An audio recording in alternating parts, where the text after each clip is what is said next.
roho yake inatoka kwa dhiki, kwa hivyo anapata dhiki mpaka mwili wake wote umejaa jasho. Jasho linamwagika kama maji, anatapatapa, anarukaruka huku na huku, anarusha miguu, anarusha mikono, mwili wote umetapakaa majasho.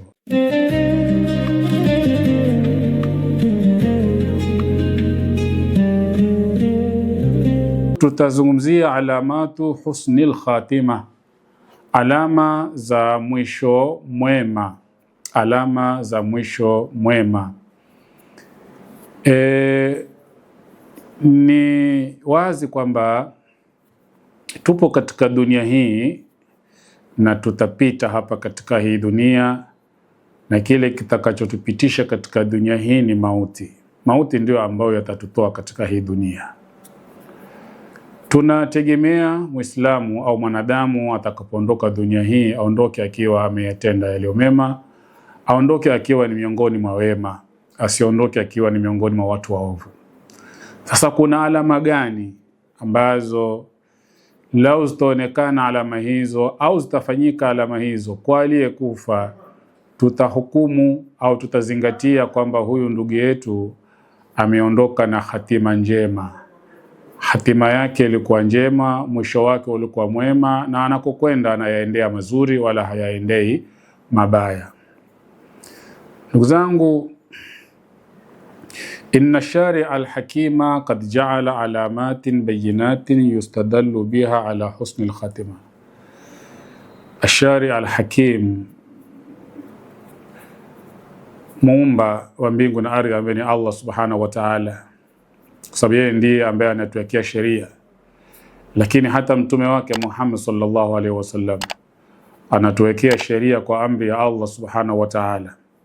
Mtume Muhammad ambaye vile vile pia naye ni ashari'u bi amri Allah ta'ala, ni mweka sheria kwa amri ya Allah. Qad ja'ala alamatin bayinatin yustadallu biha, ameweka, amejalia kuwepo kwa alama zilizo wazi. Yustadallu biha ala husni al-khatima, hutolewa dalili kwa alama hizo juu ya mwisho mwema wa mtu. Katabaha Allahu ta'ala lana bifadlihi wa mannihi, Allah subhanahu wa ta'ala ametuandikia, ametuwekea sisi wanadamu kwa fadla zake na kwa neema zake. Fa ayyu mamri'in mata bihdaha kanat bisharatan lahu wa ya laha min bishara, kila mtu ambaye atakayekufa kwa alama hizi basi itakuwa ni bishara njema kwake. Tena hakuna bishara iliyo njema kama hiyo ya mtu ambaye atakufa kwa alama hizo, na bishara yenyewe ni kuonesha kwamba huyu mtu ni mwema na anakwenda kwa walio wema.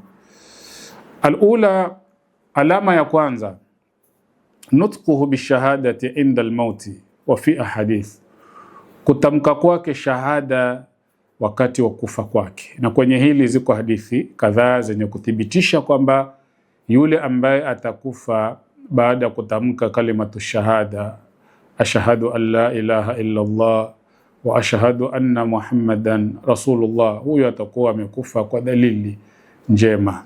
Ziko hadithi, tazitaja baadhi ya hadithi hizo zenye kuthibitisha hatima hii. Mtume anasema, man kana akhira kalamihi la ilaha illa Allah, man kana akhiru kalamihi la ilaha illa Allah dakhala aljanna, yule ambaye neno lake la mwisho litakuwa ni la ilaha illa Allah, bas ataingia peponi. Hadithi ya Talha ibn Ubaidillah radhiallahu anhu asema, katika hadithi ambayo Mtume Muhammad sallallahu alaihi wasallam ameelezea kuhusiana na masala ya tamko ambalo mtu akifa nalo tamko kama hilo, basi moja kwa moja atakuwa ni mwenye kuingia katika pepo, na dalili ya mtu huyo kwamba amefia mwisho mwema.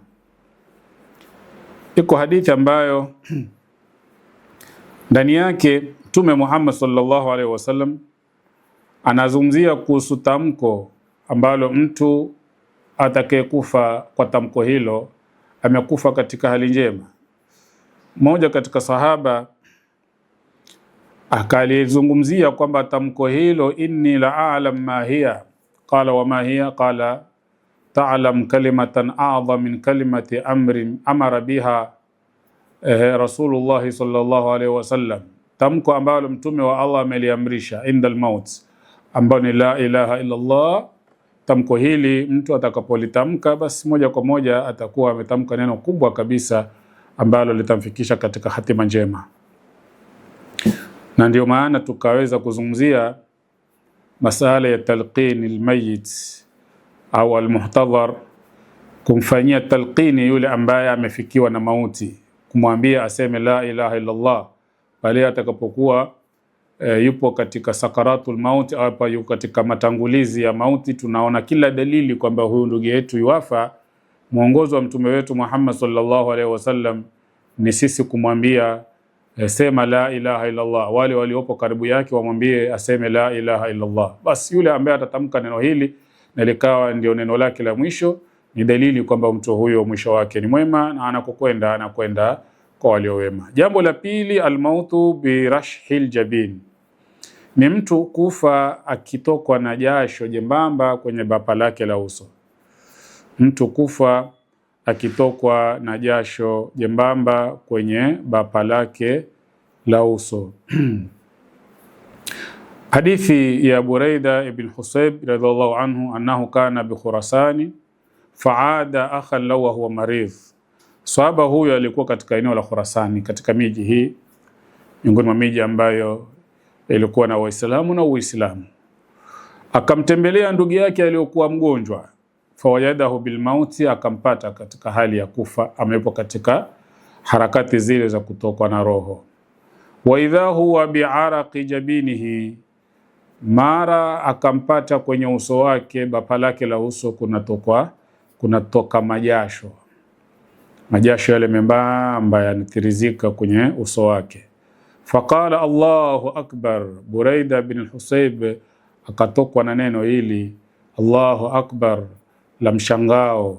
Sami'tu Rasulullah sallallahu alayhi wasallam yaqul, nilimsikia mtume akisema mautul mu'mini bi'araqil jabin, mauti ya muumini, muumini ambaye anaonesha kwamba yeye alikuwa ni mwema, basi hufuatana na jasho kwenye bapa la uso. Muumini kifo chake hufuatana na jasho la bapa la uso. Kwa hiyo kule kutokwa na jasho mtu anapokuwa yuafa, basi ni dalili ya kwamba huyo mtu alikuwa ni muumini.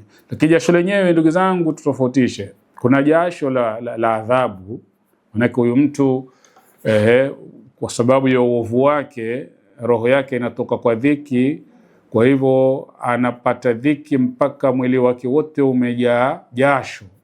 Jasho linamwagika kama maji, anatapatapa, anarukaruka huku na huku, anarusha miguu, anarusha mikono, mwili wote umetapakaa majasho. Hatuzungumzii jasho hili jasho ambalo lazungumziwa hapa ni jasho jembamba ambalo litakuwa linasambaa katika bapa la uso la huyo anayefariki. Ukimfuta hivi unapata majimaji kwenye uso wake. Hili ndilo lenye kuonesha dalili ya mwisho mwema wa mtu huyo, na hiyo ni dalili kwamba yeye alikuwa ni muumini. Jambo la tatu, almautu lailatal jum'ati au naharaha.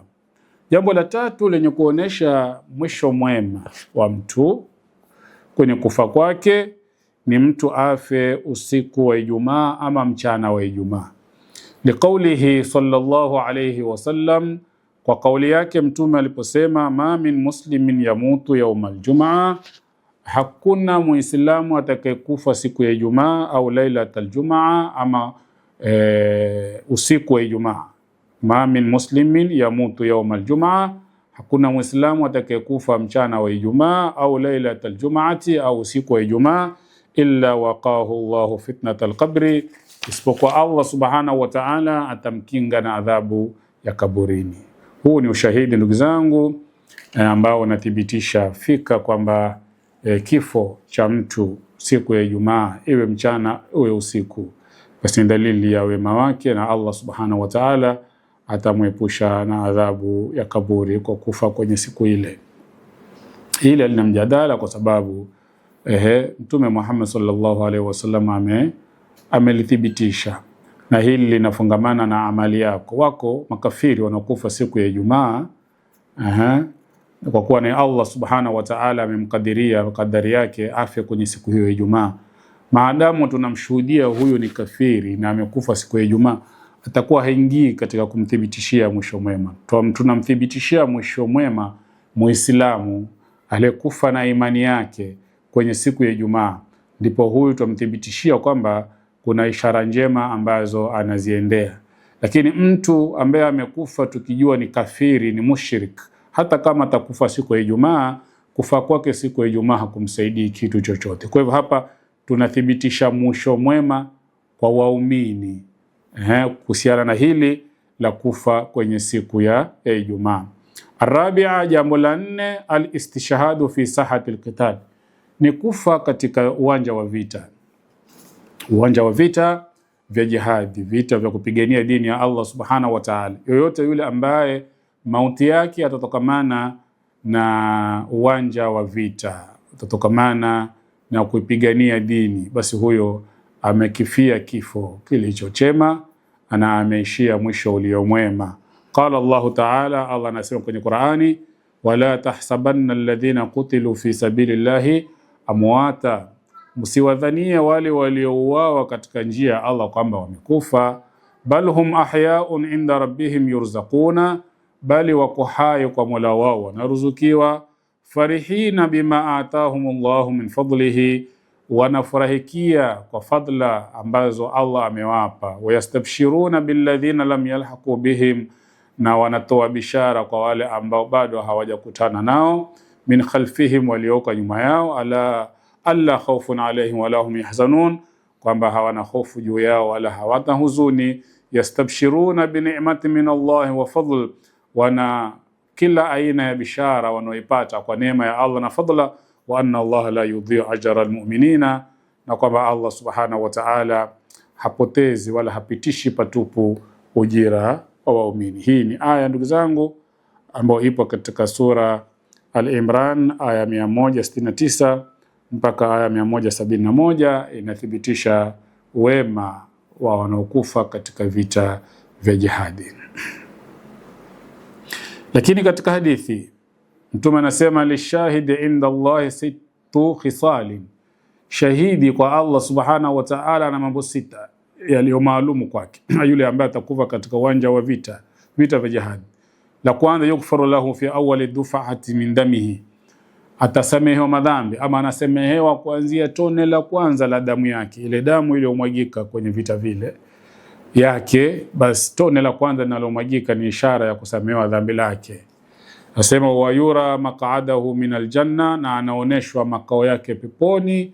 Wayujaru min adhabi alqabr, lakini analindwa na adhabu ya kaburi. Wayamanu alfazau alakbar, na Allah atamlinda na fadhaiko la siku kubwa ya kiyama, mshtuko wa siku ya kiyama hata kuwa nao. Wayuhalla hilyatal imani, na atavishwa pambo la imani. Wayuzawwaju min alhuril ain, na ataozeshwa hurul ain, wanawake hawa wema walio katika pepo. Ushafa'u fi 70 ihsanan min aqaribihi, lakini vile vile pia ataweza kupata fursa ya kuwaombea msamaha watu wake wa karibu 70 ambao Allah subhanahu wa ta'ala atampa fursa kwa imani yao watu wake hawa. Lakini kwa bahati mbaya wamekufa akiwa wameasi hapa na pale, Allah subhanahu wa ta'ala atampa ruhusa huyo shahidi aweze kuwaombea msamaha watu wake hao kwa idadi ya watu 70. Jambo la 5, baada ya kuzungumzia kifo cha shahidi, tunazungumzia almautu ghazian fi sabilillah. Mtu ambaye atakufa katika kuipigania dini ya Allah subhanahu wa ta'ala.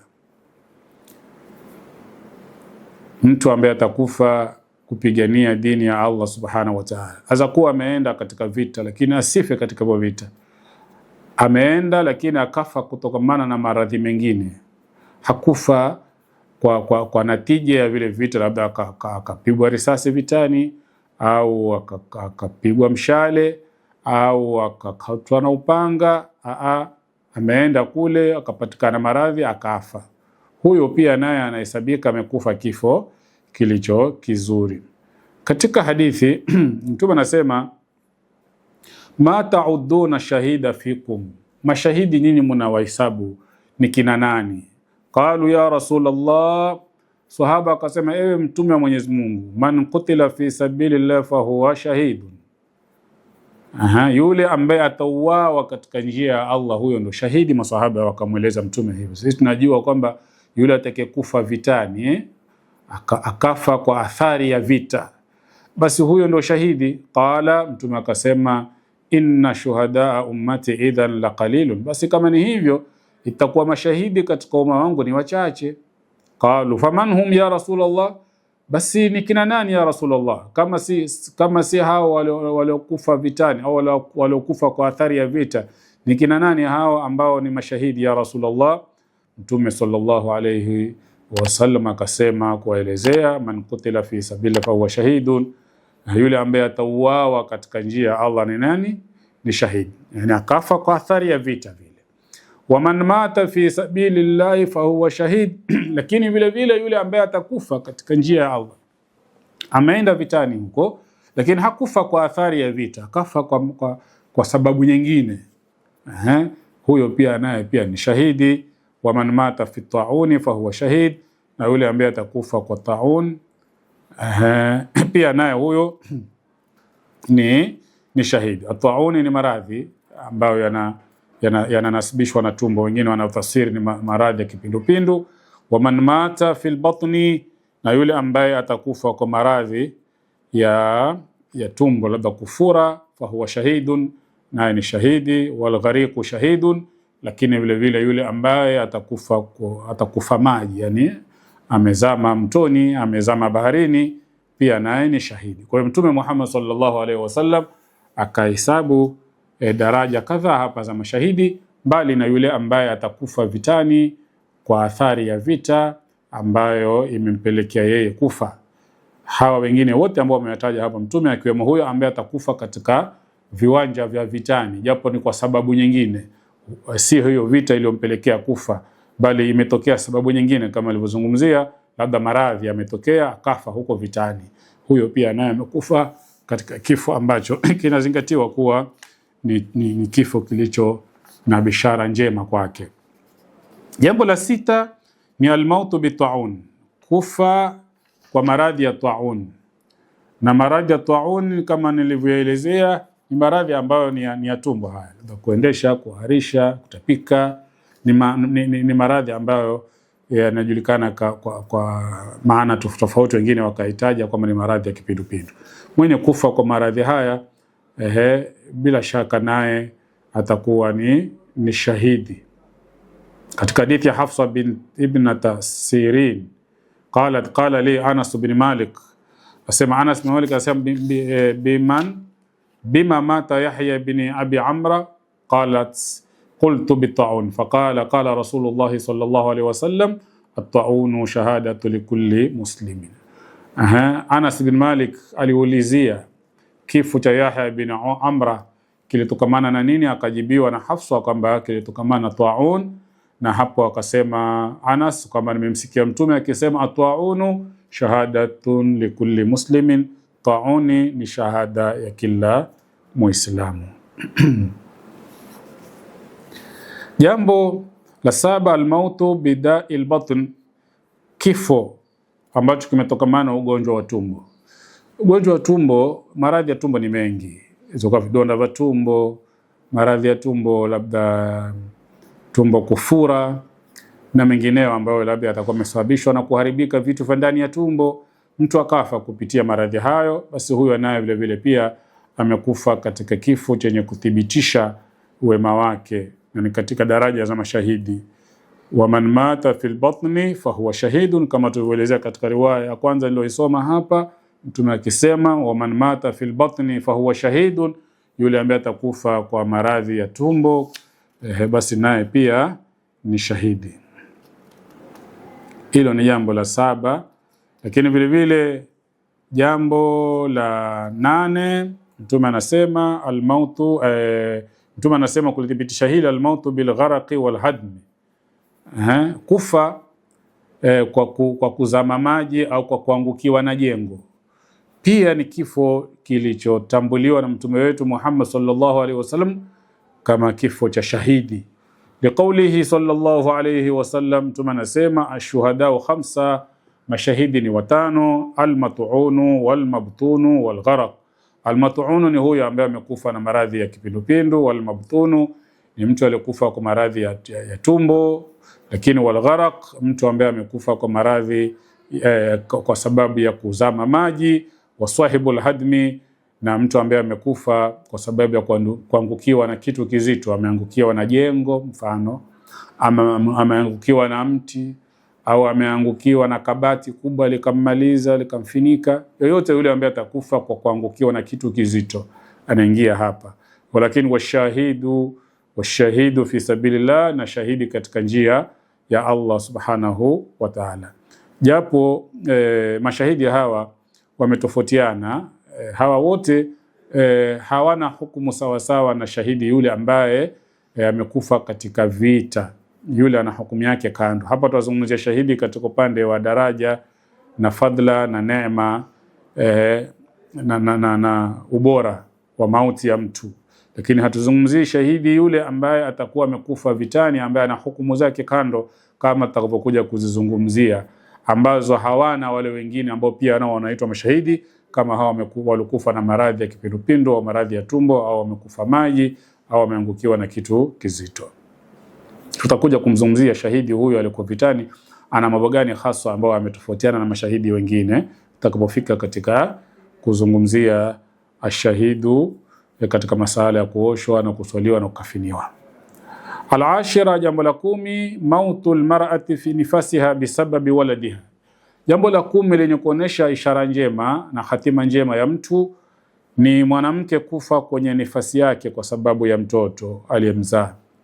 Ni kifo cha mwanamke iwe kumetokamana na kujifungua. Alipojifungua damu ya nifasi ile ilitoka mpaka mwisho ikawa sababu yeye kufa, ama imetokea changamoto yoyote baada ya kujifungua kwake ikawa ndio sababu ya yeye kufariki.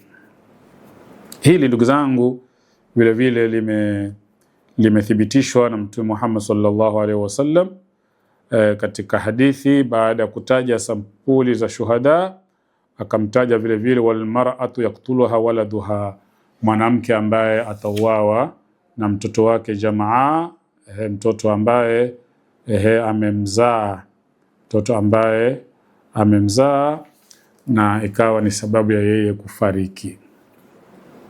Jambo la 11 na 12, almautu bilharqi wa dhat aljambi wa fihi ahadithun, kufa kwa kuchomeka. Kufa kwa kuchomeka pia ni moja katika sababu zenye kuonesha juu ya mwisho mwema wa mtu. Lakini vile vile kufa kutokamana na maradhi ya majipu au mifuro ama uvimbe, uvimbe ambao utakuwa ubavuni mwa mwili wa mtu, uvimbe ambao utapatikana katika ubavu wa mtu ikawa ni sababu ya yeye kufariki kwa uvimbe huo. Na yote haya ndugu zangu ameweza kuthibitishwa na ahadith. Mtume baada ya kutaja ashuhadau 7 siwa alqatl fi sabilillah, wale mashahidi 7 mbali na yule ambaye ameuawa katika njia ya Allah katika jihad, akataja hapa almat'unu shahidun walgharaqu shahidun wasahibu dhat aljambi shahidun walmabtunu shahidun walharaqu shahid. Ametaja aliyekufa kwa kipindupindu, aliyekufa kwa kufa maji, yani akazama majini, aliyekufa kwa maradhi ya uvimbe kwenye mbavu zake au mwili wake, lakini aliyekufa kwa maradhi ya kufura tumbo, na alharaqu shahidun, aliyekufa kwa kuchomeka. Huyu pia naye anaingia katika kundi la mashahidi. Kifo chake kitakuwa ni kifo ambacho kinaashiria mwisho mwema. Labda imetokea kwa mahali kwenye nyumba kutokea moto, ukaunguza nyumba yake na yeye akawa sababu ya kufa kwake. Haya ni matukio ambayo yanahuzunisha yakitokea kwa mtu. Bila shaka mtu ambaye atakufa kwa kuangukiwa na kitu kikubwa kikamfinika, au amekufa kwa kuchomeka, au amekufa kwa kuzama maji, ni kifo ambacho bila shaka kinahuzunisha sana. Lakini kwa Allah subhanahu wa ta'ala, watu kama hawa wana daraja zao tofauti na Allah anawafadhilisha kutokamana na vifo hivyo, hasa kutegemea imani yao. Hatuzungumzii hapa na kariri tena wale ambao watakufa na ile hali makafiri. Wako watu makafiri washirikina wanakufa na hali kama hizi. Mtu mshirikina ameangukiwa na nyumba akafa, mtu ni kafiri amezama maji, mtu mkafiri amekufa na maradhi haya ambayo tumeyataja hapa. Hawi ni mwenye kutabiriwa kwamba huyu amekufa mwisho mwema kwa sababu ya amekufa ili hali ni kafiri. Hapa ndugu zangu, tawazungumzia waumini Waislamu ambao vifo vyao vitatokamana na hali kama hizi, basi tunazingatia kwamba hawa watu wana bishara njema kwa Allah subhanahu wa ta'ala. Jingine ndugu zangu ni almautu bidaisil, kifo ambacho kimetokamana na ugonjwa wa TB. Ugonjwa wa TB hili nalo vile vile Mtume Muhammad sallallahu alaihi wasallam amelithibitisha katika hadithi, akasema wasilu shahada. Ugonjwa wa TB vile vile pia ni kifo ambacho kinampa mtu daraja ya kufa shahidi. Lakini jambo la 14, almautu fi sabili difai anil mali almuradu ghasbuhu, anil mali almuradi ghasbuhu, mtu kufa kwenye kutetea mali yake ambayo ataka kuporwa.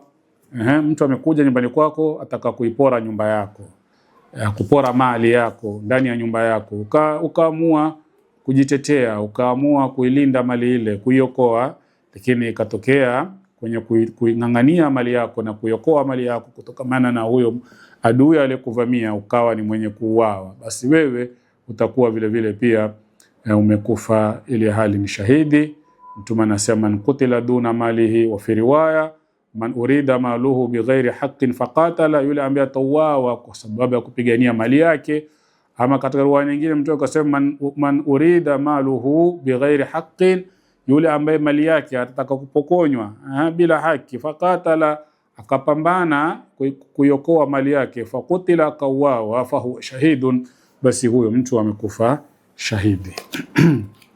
Jambo la 15 na 16, almautu fi sabili difaa anid dini wa nafs, mtu kufa katika njia ya kuipambania dini na nafsi. Mtu amevamiwa na jambazi, akaanza kupambana naye ili kuokoa nafsi yake, basi moja kwa moja atakuwa pia naye amekufa shahidi.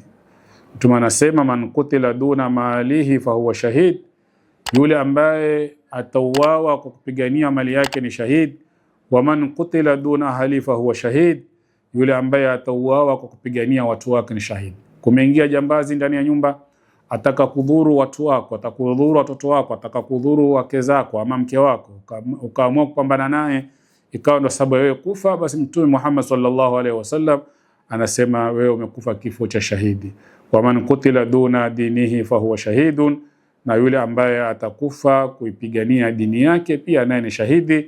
Wa man kutila duna damihi fa huwa shahidun, yule ambaye atakufa kupigania damu yake, anataka kuuawa, ataka kudhuriwa na jambazi na muovu, akaamua kujiokoa na kujitetea, lakini mwisho ikawa ndio sababu ya kufa kwake, huyo pia naye amekufa katika daraja cha vifo vya mashahidi. Jambo la 17, almautu murabitan fi sabilillah, ni mtu kufa akiwa yupo katika kuwalinda Waislamu, yuko sehemu analinda mali za Waislamu, analinda Waislamu kwenye mipaka ya nchi zao, wasivamiwe na maadui, wasiingie katika miji yao maadui, wasiingie katika mashamba yao maadui, wasiingie katika majumba yao maadui, wakawa wako huko wanalinda, basi huwa anaitwa murabit fi sabilillah. Hawa wenye kufa katika kazi kama hizo, hawa nao pia wanahesabika kuwa wamekufa vifo ambavyo vina utukufu. Mtume anasema ribatu yaumin wa laila khairun min siyami shahrin wa qiyami, mtu kuweka kambi tu, kukaa mahali kwa ajili ya kuwalinda wengine siku moja tu, basi ni bora kuliko kufunga mwezi mzima na kisimamo cha mwezi mzima. waman mata jara alayhi amaluhu alladhi kana ya'maluhu wa in mata jara alayhi amaluhu alladhi kana ya'maluhu, na akifa ile amali yake ambayo alikuwa anaifanya imeshapita. Yeye yuko pale mahali amewekwa pale kambini kuwalinda Waislamu, kulinda mali za Waislamu, kulinda mpaka wa Waislamu, akafa katika maeneo hayo, basi moja kwa moja amali yake ile itakuwa imeshapitishwa na Allah subhanahu wa ta'ala. Lakini vile vile jambo la 18, almautu ala amali salih, ni mtu kufa akiwa katika amali njema.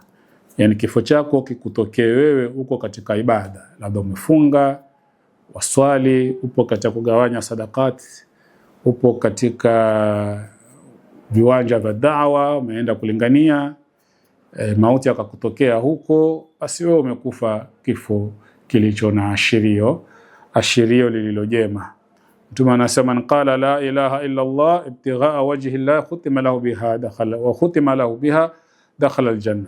Yule ambaye atasema la ilaha illa Allah kwa ajili ya Allah subhanahu wa ta'ala, na akahitimika na neno hilo, maana yake alilifanyia kazi duniani tamko hilo, akawa hana mwingine anayemwabudu ila Allah, na akafa kwenye msimamo wa neno hilo, ataingia peponi. Wa man sama yawman ibtighaa wajhi Allah khutima lahu biha dakhala aljanna, na ule ambaye atafunga siku moja kwa ajili ya Allah na akaendelea na ibada hiyo na akafa akiwa katika msimamo wa ibada hiyo, ataingia peponi. Wa man tasaddaqa bi sadaqatin ibtighaa wajhi Allah khutima lahu biha dakhala aljanna, na ule ambaye atatoa sadaka na akawa anatoa sadaka kwa ajili ya Allah na akahitimika na ibada hiyo, yani kifo chake kikamjia akiwa yeye ni mwenye kufanya ibada hiyo, basi Allah subhanahu wa ta'ala atamuingiza katika pepo. Kwa hivyo tunapodumu katika amali, zile amali tukawa ndizo ni wenye kufanazo amali hizo, basi moja kwa moja ni kwamba ni ashiria kwamba sisi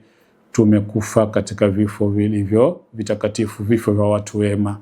Na hapa ndipo pale tunapotakiwa tudumu na amali, tusiwe ni watu ambao ni wenye kukatiza amali, tutafanya leo tuacha kesho. Tuzidumishe amali njema ili mauti yakitujia tupo katika hizo amali.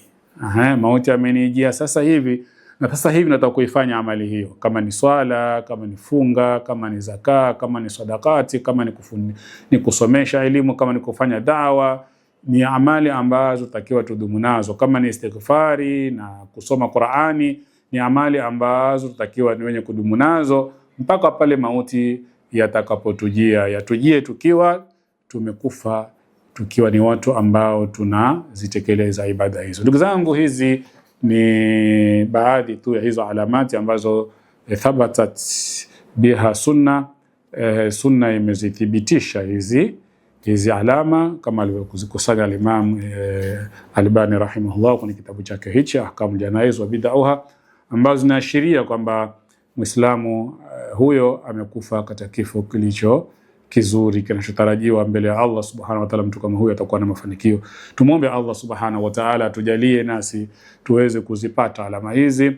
Na ndugu zangu, alama hizi hazipatikani kwa kuzitamani, bali kikubwa ambacho kitakujalia wewe uweze kufanikiwa kuzipata alama hizi ni taa yako kwa Allah na taa yako kwa mtume wako Muhammad sallallahu alaihi wasallam, na kudumu kwao katika ibada. Ndipo alama hizi zitaweza kuonekana wakati wa kufa kwako, na hapo ndipo watu wote watakapoziona alama hizi watajua fika kwamba wewe ni moja katika wema miongoni mwa waumini, na ambao watakwenda kukutana na wema mbele ya Allah subhanahu wa ta'ala. Tumwombe Allah tujalie tufikie katika daraja za hawa ambao watafikiwa na alama hizi wakati wa kufa kwao. Wa sallallahu ala Muhammadin wa ala alihi wa sahbihi wa sallam, walhamdulillahi rabbil alamin.